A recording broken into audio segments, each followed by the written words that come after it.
बाप रे बाप घर में खा तड़ी जा पिया तड़ी जा चर गो लइका करवा ले बाड़ी जा या सब जनी छिपा छिपा खिया के आ कल पर गड़ही पर ढकेल दे तड़ी जा। एगो हमार हई बाड़ी नु बूढ़ी कहिया छिड़ारी पर जई हन त ई खेलनिए के बात ले लेके आ कनिए के बात सुन सुन के उठू कर तड़ी। 4 गो त 5 गो पहले लइकी छेड़ देले बाड़ी। लइका त कब जन्म देवे के उठवे नहीं खन भगवान देले। जा तनी चौरुआ बीन बरा के और रख देव तनी तबे न बतावा हो। एगो लूसड़ी गोइल बाड़ी बर्तन मांजे बुझा तक 4 घंटा से जीवे लगैले बाड़ी। हम जाना तनी बतकुचन ढिलले होई है ना यही चलते वैसे करतरी। एकदम दिमागे खराब हो जाता हो। एगो आदमी रहे तो बढ़िया तब नु छोटकी का कितना मजे के काम धंधा करत रहल हिया लेकिन वो ओकरो सिखा पढ़ा देली है का कोची क देली है। आइला हो हैं हैदरा दुगो भुजिया रोटी जल्दी से काटो आ बनाओ। बुझाइल न बाबा के काम पे जाके बके ना लेट हो तो खिसिया के काले नियन चल जाए कि ना। का जी मम्मी जी का हम बनाई हमरा तो बुझाइते नहीं खे। अच्छा ई बताई दीदी जी एक सुबह ही जब से उठल बानी तब से हम मैंने चूल्हा चौकी करता नहीं ना तो तलक से देखा था कि अभी तक बर्तने नहीं खी मांजले। उ जाने ले आज एक काम पे जाके रही जैते रहे कैसे तड़ले रही जानबूझ के लेट करत रही कैसे बुढ़िया बोलो तो बुढ़िया का के जरूरत बा बोलला के हमरा नहीं ई ना बुझाला बड़की के ना कि हां बड़ जेठानी तो काम धना बढ़िया सब जल्दी जल्दी काम करवा धरवा दीही हैं। आ देखा तनी मम्मी जी छोटकी करत धरत रहलिए तो ओकरो सिखा पढ़ा देले बनी दीदी जी। सिखाए दो पढ़ाए दो आगे आगे ओकर उतरी काहे ओकर बाल बच्चा ने को सन्ना जे सब पढ़े अभी 4 दिन खातिर गोइल बड़ सन्ना नहीं गावे और ये सब तो जइया सन पढ़े तो तब देखे कैसे से कराए बना बना के धरी आ करे अपने खातिर हो जाला ये ने आदमियन खातिर ना होखेला। अरे बुचिया बा कपड़ा उठा के ले ले तरे सुन ना ले ले आई कपड़ा वाले ले है 4 गो के चटनी बना दो मिट्टी के न तो बने तीती का आ पराठा खाली चटनी आ पराठा खा के चल जाई। हाँ चली ठीक है बेटे। आज सुनी ना मम्मी जी बबुआ के स्कूल में के पैसा मांगत रहन जाए सर जी ओने तो दोनों के होइए न गोइला 6000 जी 3-3 हजार महीनावा। हे दादा अच्छा रुका बबुआ तब कही ह बबुआ के मिली तबे न दियाई कहनी है यहाँ से तो कहते नहीं ना कि अच्छा ठीक बटे हमार परमेंटवा होके में तनी समय बटुए माई से ना होई ना तो माई से बतियाई है कि अगर होई तो पैसा माई भिरा तो दे दी तो हम दे देती। कहता न करे मम्मी रे हमारा ना स्कूलिया में बहरी खड़ा करा देवलन सर जी घामा में पैसा ना दियाला टाइम से तो हाँ तैसे दिक्कत हो थी उहे कहनी है तो कहत नहीं कि अच्छा ठीक बा माई से कहिए ना अगर ना होई तो जुगाड़ लगावे ला कह दी हमार परमेंटवा होई तो हम दे दे हम माई के चल पैसा बा सुन ना तो तब तू इति कर हम देखत जुगाड़ लगावत नहीं आ को हम अरे का कहले अरे ओकरा माइले अनीता के माइले को हम तो ना तो 6000 रुपया द आ कर के फीस हां दिया ही ना जी तो जान तो स्कूलियो में मारे लागत औसन नतिया मास्टर आवा हो तब का मारता ही नु बनना सब का कहत ना सकी आ वो छोट लइका नु बाजी केतनो बात घामा में खाड़ करा के आ रख देवत ना जाने के बुझात नहीं खे महीने महीने आदमी पैसा देवेलन त ई थोड़े ना बटे कि हां ए महीने दे तो 1 महीना आगे पीछे तनका हो जाला। अच्छा माई बाबू 2-4 दिन ना होला समझे के ना चाचा पैसा रहते आदमी ठीक करी जान एगो उठवा उड़त हुए उहे तरह के काटत हुए कबेले नतिया का जाने के हमरो के काटता है। हां इका फूल आइए देलस यही चलते कहत नहीं आ कोनी नु हां तो कर हम लेकर लगा के करहिया में लेके आवत नहीं बुझा गइल। अच्छा ये बताई मम्मी जी के 3-3 गो घर में रहते हुए आ रवा काम धना करम जी अब कोकन के का मतलब जाके बड़की के कही तनी रौरा तू ही जाके कह हम के कह रवा सास हनी जाके रवा कल पे कही खिसिया के कि ऐसे होई त कैसे होई हैं छोरे काम करन जाई के बटे वो बेचारा बैठल नहीं खानू वे छोटके हवा ना कि घर में के खर्चा पानी चला देवत ना साग सब्जी चलावत ना एकदम माथा खराब करके ये बड़ जेठानी रखले बाड़ी सिखा पढ़ा देवत ली ओकरा के है कि मत कर धर अपने तो करे में तेरी 22 बाड़ी ओकरा से मना कर देवत ली। चल का कहत नहीं रहुआ बताई मतलब दिन भर हम ही नु काम धंधा करी सब कोई तक खा के रख दे ताटे का समझेला खाली बात करत जी मतलब हम नु का बड़ के दीदी तो खाली हमरा साथ साथ करवाओ तने को करवाओ ताटे ना मम्मी जी करवाओ तनी ना मछली दीदी करवाओ तनी मम्मी जी उल्टा और हमारे बात हमरे के बोला तनी ना तो हम नहीं जानत रहुआ जानी ठीक बा का हो निमन होता हे जब फोन ले फोनी आइल बाड़ू जौन जन बड़की कहते तेने तोरे होई घर में ना मम्मी जी बोली का करे के बा, हम कह देता नहीं। ना मम्मी जी अपने मन नहीं के बुझात मजली करती है जाए के बा बबुआ के ड्यूटी धरे के बबुआ तू अभी ले फोन पे आ घर में सुतर रहत और ढुकर रहत बताओ तो हमारा ले कौन देवे के चाहिए हमरा आगे जोड़े के चाहिए जेकरा घर में 3 गो पतो रही उ संस्कार तो निक लगी ना तर मैं ये संस्कार दिल भाई तो मतलब मम्मी जी मतलब ये अथु बाटे कि दिन भर एगो पत्र करत रहा एगो पत्र खा खा के खूब जाके सुता सन। कौन नहीं के करता कौन करती है काहे मछली दीदी करता नहीं बताई ना। मछली नहीं के जाके देखो तो का करती है मछली मछली में मिले भइल बड़ू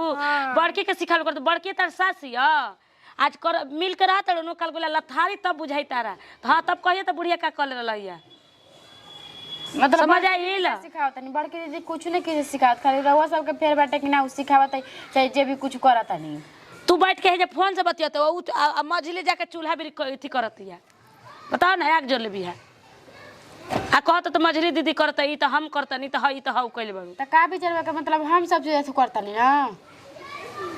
देखा बचिया अगर निमन रहल से रहे के बात तो करे के पड़िया ना निमन से रहे के बात तू हो कह अलगा बिलगा खबू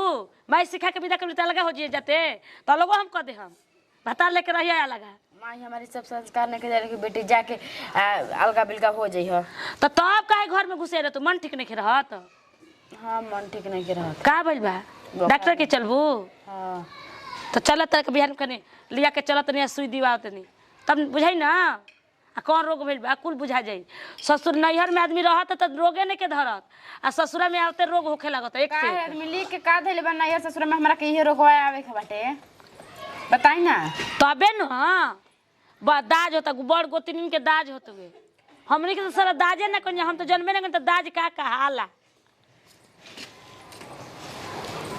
हमारा कोई के दाज ना रहला ठीक बनू कि हमरा है बुझा तो लोग सुतते नहीं खे राती में का जाने कौन पहाड़ टूटता तो दिन में भोरहरिया में नींद आवत हुए झपैनी धइले रहत हुए मुर्गौनियन आदमी झपात रहता। बात देखी मम्मी जी बात ये नहीं कि ठीक बा आजकल जानते कि ना कि रहो आजकल भोरहरिया में कितना नींद आवा टे कोई हमारा के नींद में भोरहरिया में जगह तो हम नहीं की जा सकत सोच ली तो ई चल जाई कुल करे के बाद तो अपने नैहर जा अपने माई बाबू की करी ई नैहर ना ससुरा ह ससुरा में करे के पड़ला कर तब खा ससुरा के बनावल बा ई नियम ठीक बजाई हम जाता नहीं। हाँ जाइम ना चल ले जल उठ बुझा गइल लगल के एगो हमारे ऊपर गाज खाली छोड़े के बाटे अब कोई के जाई ना जाई मछली दीदी बिरे बड़की दीदी बिरे गाज छोड़ी तब रहुआ के बता देता जा धो हम जाता नहीं बर्तन वर्तन धो दिना तो एको नतीजा कन के ना छोड़ी सके लीसन। बाप रे बाप घर में खा तड़ी जा पिया तड़ी जा 4 गो लइका करवा देले बाड़ी जा या सब जनी छिपा छिपा खिया के आ कल पर गड़ही पर ढकेल दे तड़ी जा एगो हमार हई बाड़ी नु बूढ़ी कहिया छिड़ारी पर जई हन त ई खेलनिए के बात ले लेके आ कनिए के बात सुन सुन के उठू कर तड़ी 4 गो त 5 गो पहले लइकी छेड़ देले बाड़ी लइका त कब जन्म देवे के उठुए नहीं खन भगवान देले हां एगो छोटा किए बिया कि ओकरा के दम उहुर हंसले बजा हमारा के उहुर हंस द जा दीदी का हो माजे ताई देही हम धो देता नहीं देही अभी हमनी के नसीब में ये नहीं लिखल बाटे दिन रात करे के आ मरे के हमनी के इहे बा बुढ़िया ओकरा के कुछ करवा देबो हां ओकरा के मलपुआ बना के खियावती बोल के आवत नहीं बताई त मम्मी जी कहत है ना कि काला के बड़की के बात सुनताड़ू बड़की का है काम करताड़ू हम मम्मी जी हम कार और बात सुननी हां जान गल बना के रखले में तो ओकर बतिया सुनत है अभी है नु को सुनी हने हां उ काहे तब दुगो पतोहियन के छुआ छुआ कइले बड़ी एगो के सटइले बड़ी हां का जानी का ऊपर तहिया में रखल बाटे सोना रखल बा कि चांदी रखल बा हमरा त कुछ बुझाते नहीं थे चुपचाप रही रहुओ मत बोली देखा तनी का घरी चलेला ओकर लड़की के होरली से आवताटे आ हमारा के बेरी कहतिया कि काम ना करब बेटा सियान होखल जता तराइल जतड़ू बतावा एक पने हम कहिया कहले बानी कि हम काम धाम ना करब हां हइसे त घर में राजनीति चलताटे देखी दीदी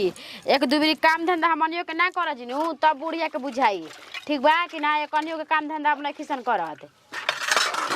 कुछ ना एक कने बस अब का उठू बाटे कि अपन आदमी अलगे हो जिहन खई हन बनई हन ओहे में ठीक बाटे जानलू बहुत ढेर दिन आदमी रहल हम त उहाँ से बतियाई नहीं हम के कहनी ह चल हम आवत है ना थुबा दे त चुपचाप अलगा हो जो ना रहबी आ चाहे चल जो गाँव में ना रहबी ना कुरु कुरु होई कहतवन हां हां त एकर पापा कहतवन के कर रबिया के हां ठीक कहत है रउआ मर्दे टाइट करी हन जाए कहतवन कि महतारी के हमार है हिम्मत हो हमार हाँ हेता ना हम कमा के का कोई नहीं आज अजमे से हमार मरद का तो 11-12 साल के रहन तबे बाहर चल गई रहन कमाए खातिर। हां जी बिस्कुट वाला फैक्ट्री में। हां हां कहत रही हमरा घरे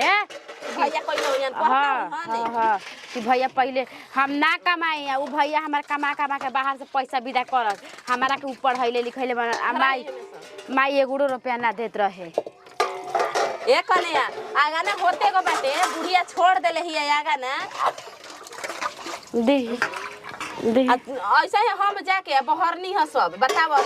लिपे के बारी ओकर जांगर में प्लास्टिक के पिलुआ पड़ जाता टे हैं त लिपिहन थोड़ो ना जी खाली लेला त एकन के फेकन के आगना में खेलावत रहत ली कोड़ा तरह फेकात त ओकर आंखे नहीं खे रहत सब हमारा जी में काम बाटे त हमार चुतिया मरद नु बा हो कि हमरा के करवावत ताटे हैं तू ही बताओ उ का करता जी हां उ का करता नहीं बोलम ना हो बोलम ना आदमी मर्दे से नु हाइल कल बावन आज हम करत नहीं काहे खाती कुछ सोचिए का करत ही कने बर्तन में जाके चुपचाप जाई रहो घर में हम जातनी घर में तब देख हम का करम तब देख तनी का होला दिन दीदी तनी ओकरा पे तनी का बनाओ छोड़ दे का जानी का बुढ़िया कहता कि चुहानी तर बैठल बिया कन्या उ का कहले दीदी मझे दीदी जाके तू हुला पाटू कमनी जात नहीं बड़के दीदी बर्तन में जाते मजा कहते हां वो करे भी ना फूस-फास कर जीबी अब कोई भी करे तू जेबी सोच ले है आई जल्दी कर तड़ू तहार त छूटल बुढ़ौतिये में बुझाई केतना तू उठू कर तड़ू चूड़िया ले हो कन्या